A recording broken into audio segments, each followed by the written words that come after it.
Este podcast SIC Notícias é só um de muitos que pode ouvir no site da SIC Notícias ou na sua plataforma preferida. Os melhores programas de televisão, a opinião que importa e ainda entrevistas exclusivas em podcasts originais. Onde e quando quiser, leve no bolso todas as conversas. Fique a par das últimas novidades em sicnoticias.pt/podcast e nas nossas redes sociais.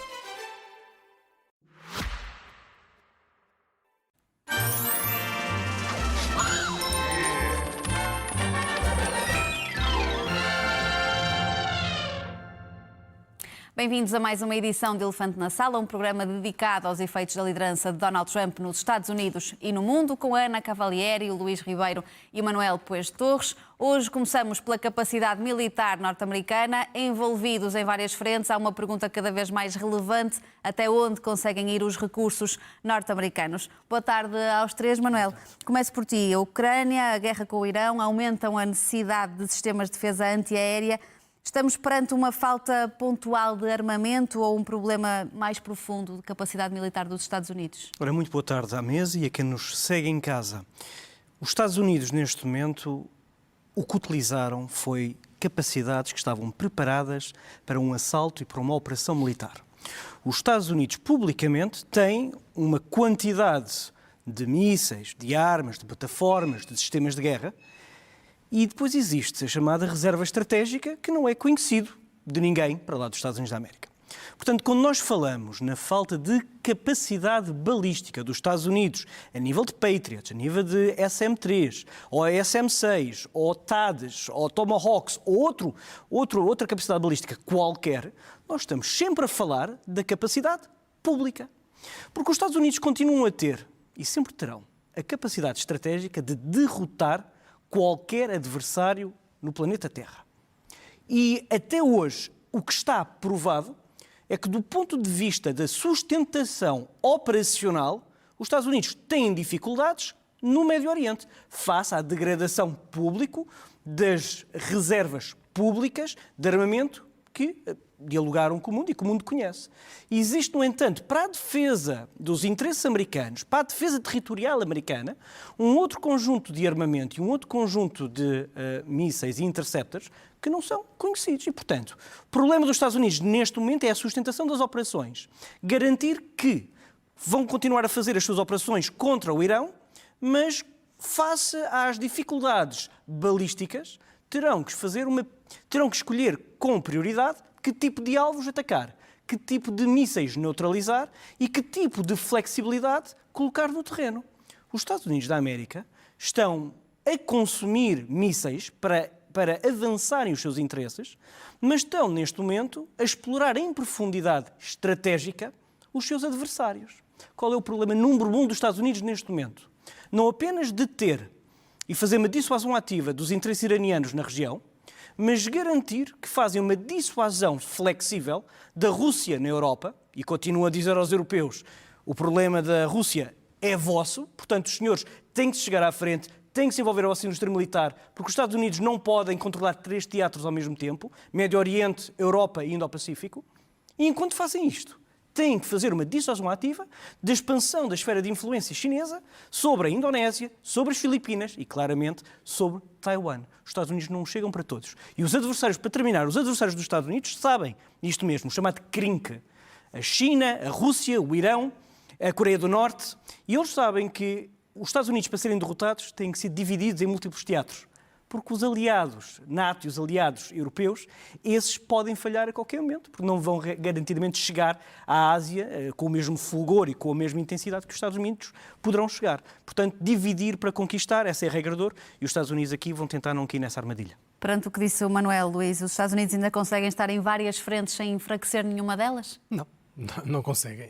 Deixa-me só dizer-te, Manuel, quer dizer, é verdade que os Estados Unidos, numa guerra convencional, têm mais do que capacidade suficiente para derrotar qualquer país no mundo. É verdade.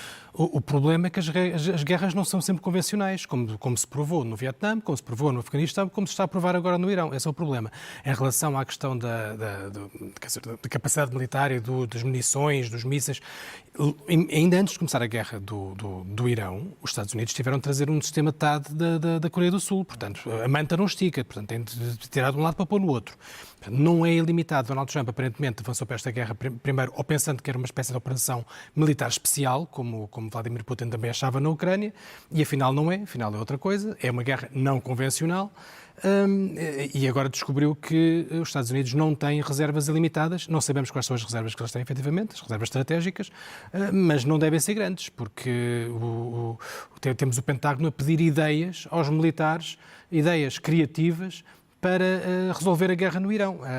Agora surgiu mais uma ideia super criativa do Donald Trump. Vai dizer que o Estreito de Hormuz é americano, já o Canadá também é, a Groenlândia, a Venezuela, qualquer dia o México, pronto, é tudo americano, e ele deixa de ser o Presidente dos Estados Unidos e passa a ser o imperador do planeta, o primeiro imperador do planeta, Donald Trump, o primeiro. Enfim, no meio disto tudo, a verdade é que nós temos de, não sabendo com as suas reservas, temos de lidar e analisar aquilo que é público. O que é público é que os Estados Unidos queimaram metade dos mísseis Patriot que tinha, porque andaram a destruir drones de 20 e 30 mil dólares com mísseis de 5 milhões de dólares do PAC-3. Sobram-lhes 50% dos Tomahawks também. Os mísseis Tomahawk vão demorar 4 ou 5 anos a repor as reservas.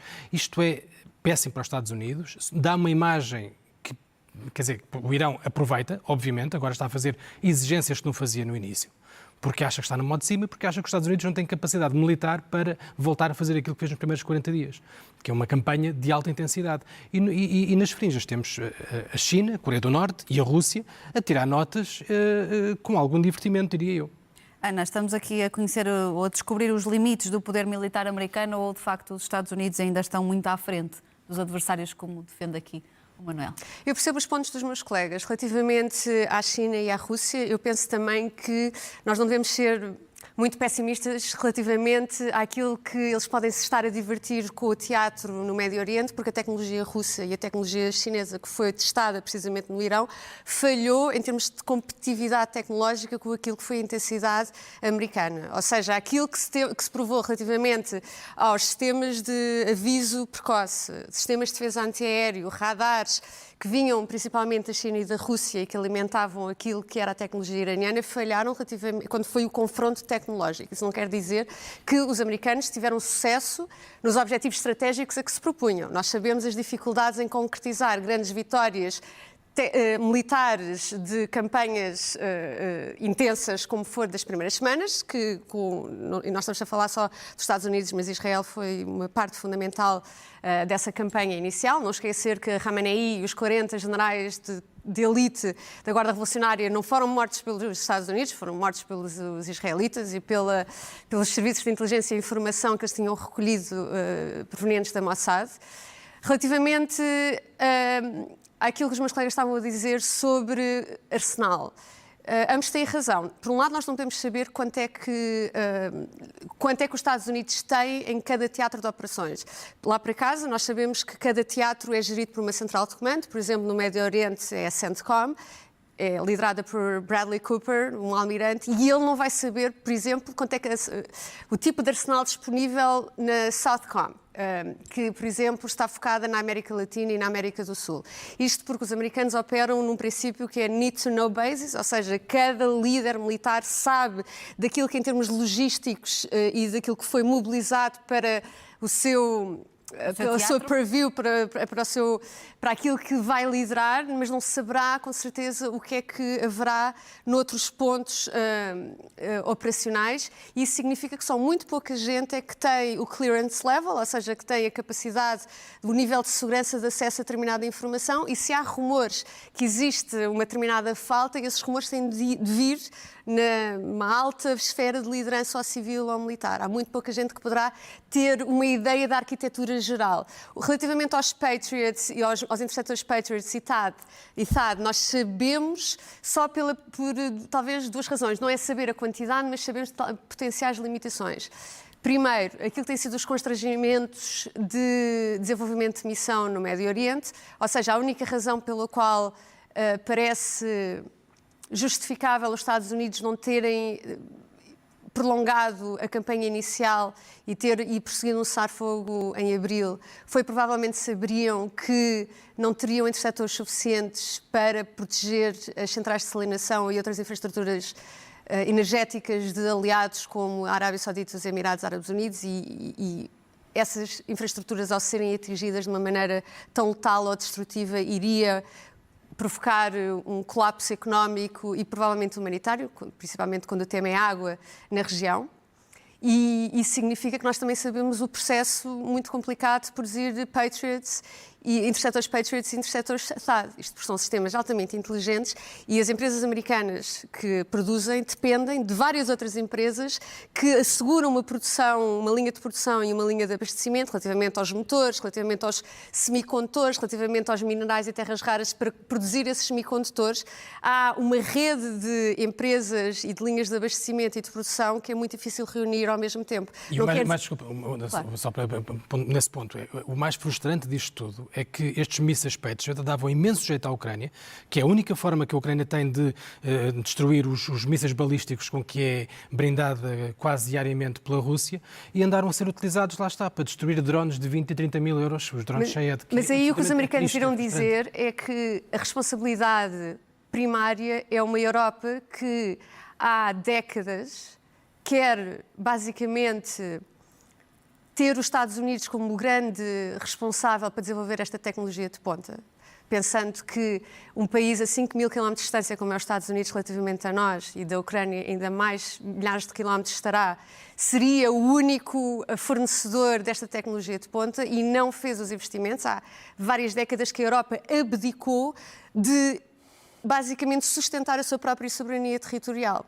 E isto quer dizer que a Europa não tem uma economia competitiva o suficiente para atrair talento de engenheiros de topo, de uma base industrial com energia e eletricidade ampla, barata, disponível. Nós podemos culpar os Estados Unidos de estarem a usar aquilo que são as suas próprias munições para aquilo que são os interesses estratégicos que eles consideram prioritários, alegando que são eles os responsáveis para estar ad eterno a sustentar as nossas necessidades de defesa, quando fomos nós próprios que abdicámos dessa responsabilidade. Nós não temos sistemas de defesa antiaéreo com a sofisticação do Estado e dos Patriots. Nós podemos, quanto muito, responsabilizar os Estados Unidos não terem aprendido as lições da Ucrânia. Ou seja, a partir do momento em que em 2022 perceberam que os sistemas de defesa antiaéreo a produção deles tinha de ser exponencialmente aumentada. Aumentaram para 400 ao ano, quando deviam ter, por exemplo, no caso dos Patriots, quando deviam ter provavelmente aumentado o Pentágono, a partir de 2022, para 4 mil ou 6 mil para produção ao ano. Isso significa que era necessário um investimento brutal nas fábricas e também em controlar as cadeias de abastecimento destas várias empresas que providenciam os componentes. E houve um atraso. Mas pior do que esse atraso é uma Europa que não desenvolveu, não investiu. A Europa esteve a dormir na forma, é verdade, mas é bom que os Estados Unidos se percebam que há um dano colateral quando a Europa se tornar soberana do ponto de vista militar, que é, a Europa não vai querer comprar à indústria de armamento americana. Vai começar, vai reindustrializar-se e acho que esse deve ser o caminho, porque se é para ser completamente soberana, então vai ser completamente soberana e vai investir ela própria.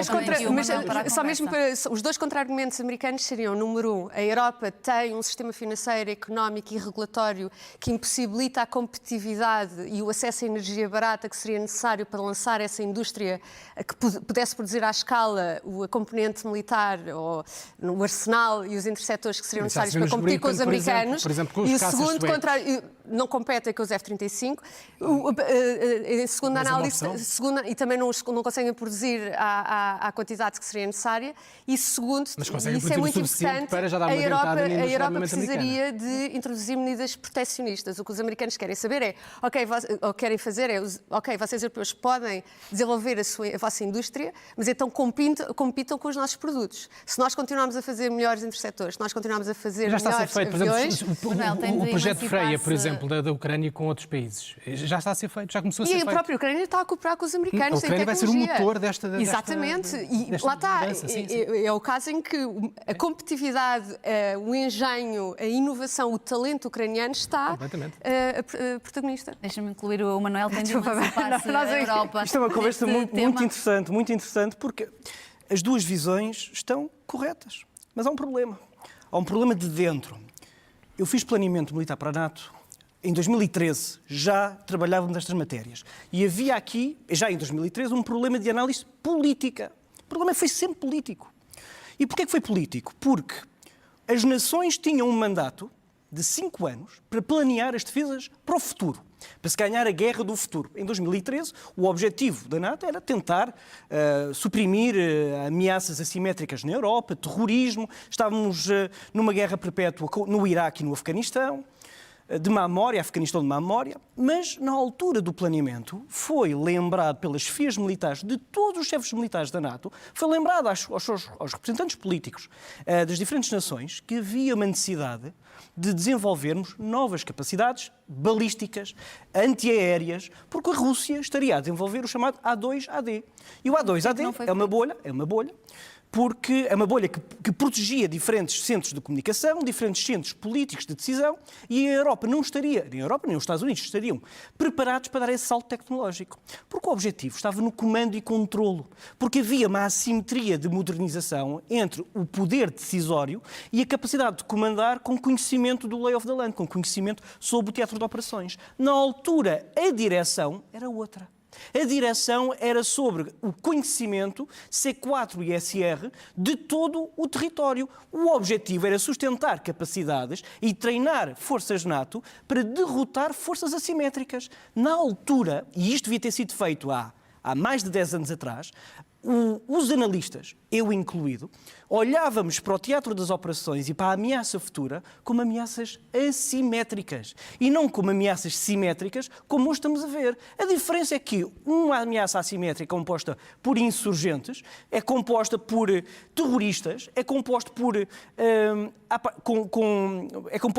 combatentes que se misturam com a população, e as batalhas que hoje estamos a ver a surgirem no mundo são batalhas absolutamente convencionais.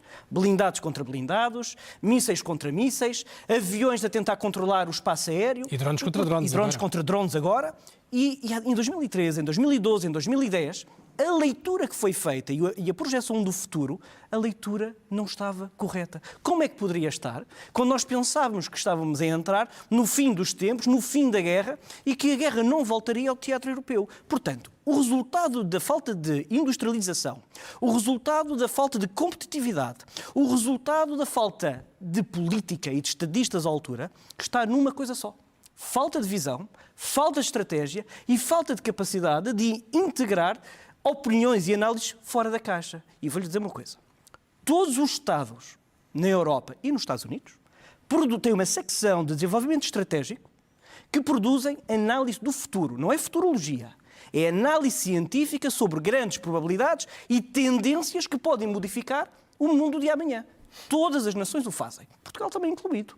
E, portanto, essa análise, quando falha, põe em evidência manobras que podem pôr em causa a própria natureza do regime democrático. E é isso que estamos a assistir hoje. Se hoje dizemos que as democracias estão em crise, que há uma crise de valores, que há uma crise de estadistas, que há uma crise de visão e de estratégia, tudo isso diz respeito a erros que foram cometidos no passado e que agora é tarde demais para se voltar a conseguir pôr pôr o comboio sobre os carris. Problema para o futuro.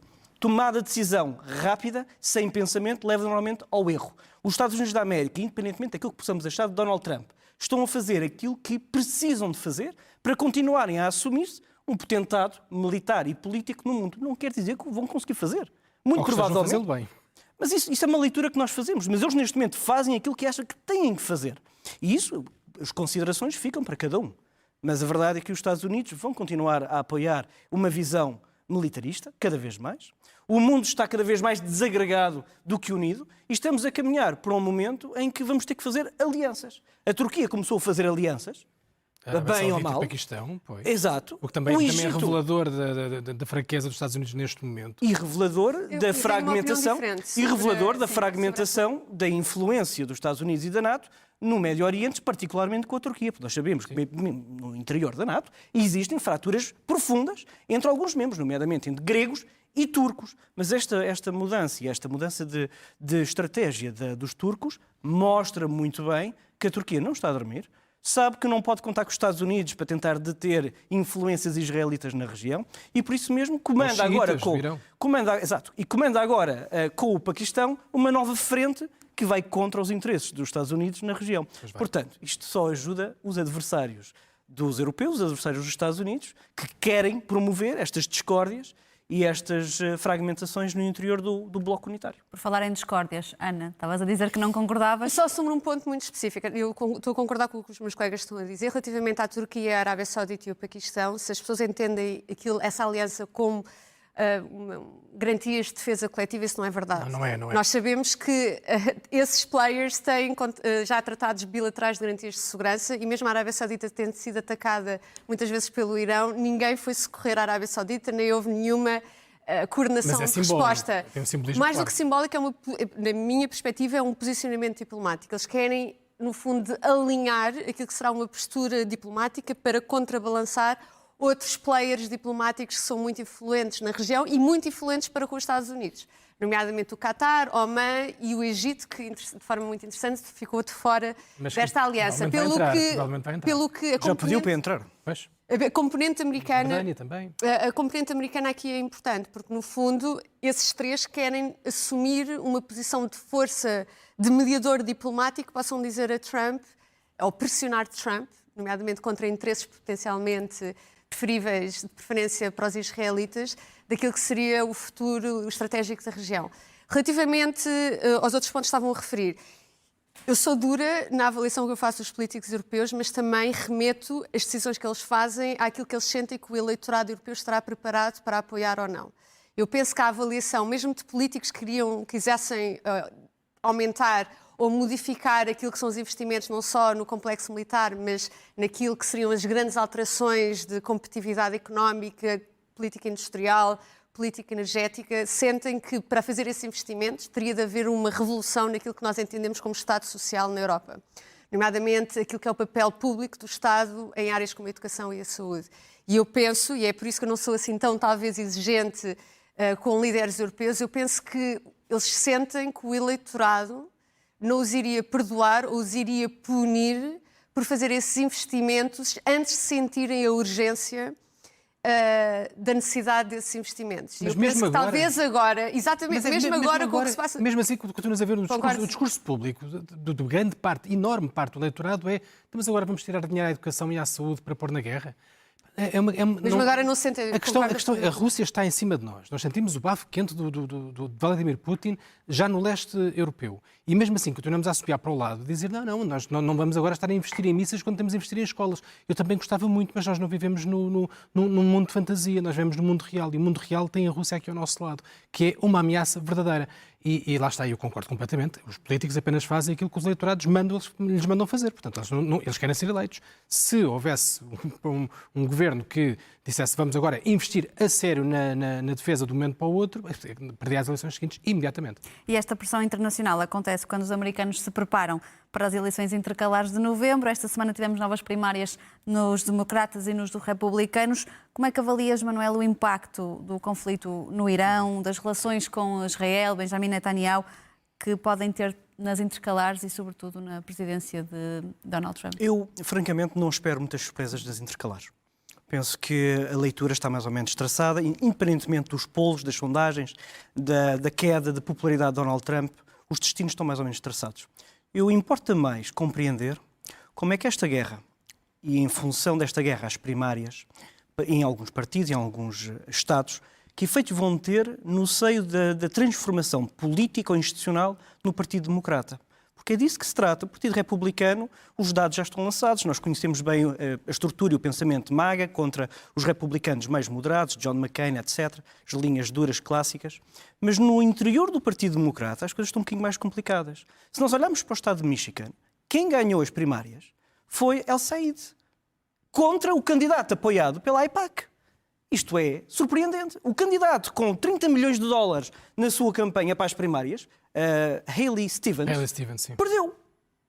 contra El Said. El Said representa uma linha dura dentro do Partido Democrata, muito mais à esquerda, extrema esquerda, anti-israelita, para não lhe chamar anti-zionista, e que compreende que aquilo que se passa no Médio Oriente deixou de ser um instrumento de foreign policy, de política internacional, para ser um instrumento de poder para realinhamentos políticos dentro do próprio Partido Democrata. Portanto, isto mostra bem que aquilo que se passa lá fora já está a moldar a estrutura e a figura daquilo que será o futuro do Partido Democrata. Portanto, mais tarde ou mais cedo, vamos ter um encontro, uma maior clivagem dentro do Partido Democrata e entre democratas e republicanos. Democraticamente, as escolhas serão feitas e ninguém prevê que exista uma usurpação da Constituição, ou as emendas não sejam respeitadas, etc. Mas a verdade é que quando nós temos partidos de extremos, normalmente isso resulta em violência social e política. E como não existe uma cultura, uma revolução cultural que aproxima a sociedade americana, podemos ter claramente aqui maior exposição ou maior probabilidade para ataques na sociedade entre um lado da trincheira e o outro. Portanto, termos importantes, mas que começam a desenhar o futuro para as próximas presidenciais. O que é que pode vir a pesar mais no voto, Luís? A guerra em si ou aquilo que começa a custar aos americanos? Ambas, mas eu diria que os americanos são sempre mais sensíveis à carteira do que aos envolvimentos externos dos Estados Unidos. Claro que a guerra no Irão é altamente impopular neste momento, mas é mais impopular aquilo que os americanos estão a pagar no barril de gasolina. E neste momento eles estão a pagar mais 25% do que pagavam há um ano por um galão de gasolina. E isso sim, isso é um problema a inflação que vem associada ao aumento do preço da energia. E agora os democratas têm este problema de que falava o Manuel, que têm esta dicotomia entre os mais progressistas, mais à esquerda, incluindo alguns que se definem a si mesmos, o que é até um pouco estranho nos Estados Unidos, como socialistas, e os outros que são mais moderados. Em alguns casos temos, como o Al-Said a ganhar a candidatura mais centrista do democrata, a Ellie Stevens, mas também temos outros, como a Francesca Wong, que perdeu para o moderado. Portanto, tenho estado a tentar perceber se há aqui um fio condutor, se podemos tentar ver aqui uma explicação, o que é que o eleitor, pelo menos democrata, que participa nas primárias, quer transmitir, qual é a mensagem que quer dar. Não é fácil ter essa mensagem. Não é muito claro que os progressistas estejam claramente e solidamente a ganhar espaço aos centristas, nem o inverso. Eu espero que os democratas não deem um tiro no pé. Parece-me que foi uma boa notícia para os democratas a Francesca Wong ter perdido, por tudo aquilo que ela simbolizava. E agora, parece-me que os democratas, diria que têm de ter candidatos carismáticos, sobretudo, e que tenham uma mensagem diferente para passar. Uma mensagem de que, não vou dizer que são contra o establishment, contra o sistema, mas uma mensagem fresca, refrescante, que mostra que não fazem parte daquele passado bolorento dos políticos convencionais. Agora, parece-me claro que os democratas vão ganhar com certeza a Câmara dos Representantes, isso parece que é mais do que garantido. O Senado é mais difícil, tem de conseguir pelo menos 4 estados e não perder nenhum. Não é, eu diria que neste momento é tirar moeda ao ar, talvez ainda com ligeira vantagem dos republicanos, de manter o Senado, mas estão aqui alguns estados em jogo que nós há uns anos não imaginaríamos que estavam em jogo. O Texas, o Alasca, por exemplo, são estados que estão neste momento em jogo e até com ligeira vantagem para os candidatos democratas. Agora, têm de manter todos, o que também não é claro que consigam, nomeadamente o Michigan, vamos ver se é possível, com um candidato mais progressista, vencer ou captar o eleitorado do centro, mas há outros que sim. O Talarico, por exemplo, James Talarico, no Texas, que está a conseguir ir buscar imensos republicanos para a sua candidatura. Portanto, vamos ver.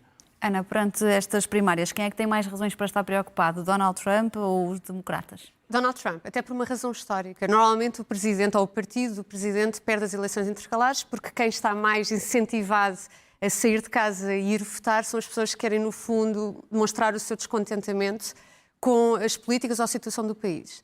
Nomeadamente, eu penso, só me recordo 2 exceções, assim, no passado de médio prazo, que foi Bill Clinton, em meados dos anos 90, a ganhar, porque estava a ter um boom económico. Os anos 90 foram a seguir a Bush pai. Foi para os Estados Unidos uma década de imenso desenvolvimento, não só a nível interno, mas também com a queda da União Soviética, um domínio internacional americano que permitiu a Bill Clinton, em 96, conseguir manter ou ganhar para si o domínio do Congresso. E depois W. Bush após o 11 de setembro, quando havia um patriotismo e ainda uma visão muito positiva da reação que ele estaria a ter na sua estratégia contra o terrorismo global. Fora isso, normalmente os presidentes perdem as eleições intercalares, nomeadamente Obama, que depois ganha a reeleição em 2012, mas em 2010 tem uma perda recorde de 60 congressistas e de 6 senadores. Foi um cataclismo na altura com o surgimento do Tea Party do Partido Republicano. Eu penso que, neste momento, as expectativas do eleitorado Trump seriam duas. Primeiro, que ele seria um presidente que apostaria no crescimento económico, a partir do momento em que o custo de vida e as promessas que ele tinha de redução da inflação não se materializam, há uma desilusão. E depois também há uma facção isolacionista, maga, agora mais alinhada, por exemplo, com Tucker Carlson, Candace Owens e outros influenciadores em português, exatamente, influenciadores americanos que estão agora muito críticos com a política externa americana. Não há uma fratura no sentido em que a grande maioria ainda continua a apoiar o presidente, mas há aqui uma minoria vocal que está cada vez mais a atacar Trump e então já não há aqui uma espécie de apoio monolítico a Donald Trump. Mas agora só aqui um parênteses, nós estávamos a falar sobre a tolerância e as preferências do eleitorado. Eu estive agora nos Estados Unidos e um tanque que aqui em Portugal custa 90 euros para encher, lá custa 45 euros. E eles já se estão a passar com o preço dos combustíveis e eles ganham muito mais do que nós. Ou seja, para nós vermos a exigência daquele eleitorado relativamente àquilo que nós estamos sujeitos aqui em Portugal. Só mesmo relativamente ao Partido Democrata, eu penso que este descontentamento, por um lado, deve preocupar Donald Trump, coisas que podem, de alguma maneira, ter o Partido Republicano como otimista, sendo certo que eu acho que eles vão perder e por uma margem enorme nas intercalares. Eles têm mais de 1 bilhão em excesso de financiamento do que o Partido Democrata, quer dizer que a máquina do Partido Republicano, em termos de financiamento e de grandes doadores, tem sido muito eficaz a conseguir o apoio. E depois eles estão a conseguir ter uma mensagem muito simplista para caracterizar talvez uma nova ala do Partido Democrata que tem tido mais preponderância, mesmo que em termos de número de pessoas eleitas que são abertamente aliadas com os Democratic Socialists, os socialistas democráticos, em termos de high profile, em termos de personalidades mais carismáticas que estão a dominar o discurso público, talvez pessoas como Mamdani, que não está, naturalmente ele é mayor de Nova Iorque, não está nestas eleições intercalares, mas está a ter um grande protagonismo em definir narrativas que acabam por determinar as posições que determinados democratas apoiam. Mamdani Al-Sayed, que durante muito tempo fez campanha com Hassan Piker, que é agora o grande influenciador democrata, que é um fã da China de Mao e da União Soviética de Stalin e considera os Estados Unidos, ele, Hassan Piker, e o próprio Al-Sayed, o Al-Sayed, filho de imigrantes, Hassan Piker, ele próprio um imigrante, ele considera, nos Estados Unidos, mas considera os Estados Unidos desde o século XX como o símbolo daquilo que é talvez a opressão universal, imperialista, e que o livre mercado representado pelos americanos é algo que leva à pobreza extrema, preferindo modelos como os soviéticos e os maoístas.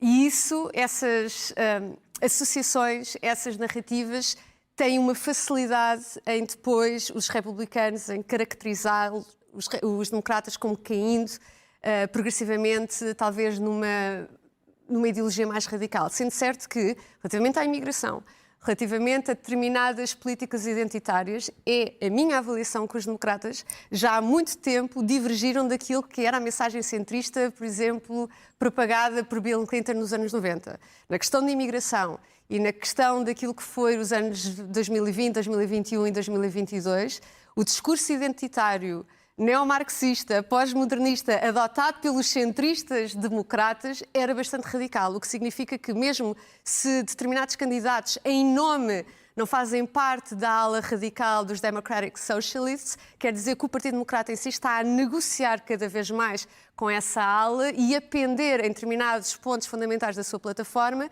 por soluções radicais ou progressistas que nos anos 90 nunca teriam um apoio maioritário no Partido Democrata. Vocês falaram muito do cenário democrata, vamos só num instantinho rapidamente ao lado republicano. Estas primárias, Manuel, também já nos dão pistas sobre quem é que pode herdar o movimento Trump? Não, eu não faço nenhuma análise sobre isso, porque Donald Trump, embora queira fazer uma perpetuação daquilo que é a sua dinastia, e já começou a dar alguns sinais disso, coloca aqui em evidência que pode haver movimentações de fuga por parte de J.D. Vance, por parte de Marco Rubio. Pete Hegseth, francamente, não tem condições políticas para fazer nada e não tem tração política, inclusivamente não tem o apoio dos chefes militares e foi muito criticado no seio do Pentágono. Portanto, certamente que irá acontecer aqui uma grande luta pelo poder e pela continuação do mundo do mundo republicano pós-Donald Trump. Bem, vamos terminar com as vossas sugestões, Luís e Ana. Muito bem, eu trago aqui, já falámos aqui, estava a Ana a falar da União Soviética e nem de propósito trago aqui o Gulag, uma história a obra-prima de Anne Applebaum, aliás ganhou um Pulitzer com este livro. Eu acho que a Fome Vermelha, que conta a história do Holodomor, também de Anne Applebaum, não lhe fica atrás, mas enfim, eu trago aqui por uma questão muito específica, porque esta semana foi muito polémica a viagem do deputado socialista pelo Transiberiano, um deputado que adora comboios e que fica aqui claro que ele não é apoiante da Rússia, mas que na verdade parece-me uma viagem na altura errada, estando a dar divisas à Rússia, que depois são usadas grande parte dessas divisas na guerra, dá um mau exemplo. Ainda por cima, a posição do Estado português, do Governo, é a recomendação de não viajar para a Rússia, e ele, enfim, foi. Mas eu trago aqui porque o Gulag, uma história, o livro da Anne Applebaum, fala detalhadamente sobre os milhares e milhares de mortes nas obras faraónicas de Stalin, precisamente nas linhas de caminho de ferro, nomeadamente Baikal-Amur, e também depois uma linha de caminho de ferro que depois nunca foi acabada, que era uma obra completamente pateta, que também morreram milhares de prisioneiros do Gulag no Ártico, uma linha de ferro de 1.300 km. Enfim, acho que é uma boa leitura nesta altura também para contextualizarmos um pouco o que eram as obras e as infraestruturas na União Soviética.